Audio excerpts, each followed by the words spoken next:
વિલે પાર્લેની કામલીવાડીમાં આવેલા શ્રી 1008 પાર્શ્વનાથ દિગંબર જૈન દેરાસરને પાલિકા દ્વારા તોડી પાડ્યા બાદ રવિવારે પહેલીવાર અહીં વિધિ વિધાન સાથે ભગવાનની પૂજા કરવામાં આવી।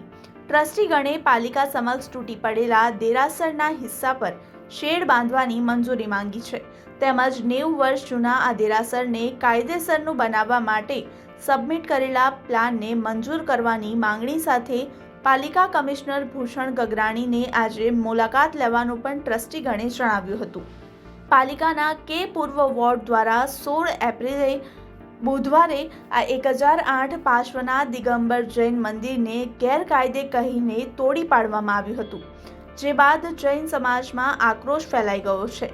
શનિવારે વિલે પાર્લેથી અંધેરી પાલિકાની ઓફિસ સુધી એક રેલીનું આયોજન કરવામાં આવ્યું હતું, જેમાં હજારોની સંખ્યામાં જૈનો જોડાયા હતા।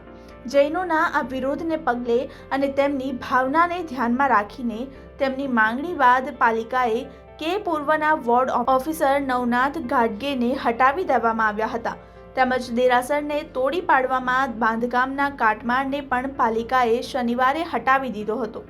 આ કાટમાળ હટાવીને જગ્યા સાફ કર્યા પછી રવિવારે પહેલી વખત દેરાસરમાં ભગવાનની પૂજા કરવામાં આવી, જેમાં મોટી સંખ્યામાં શ્રાવકો જોડાયા હતા।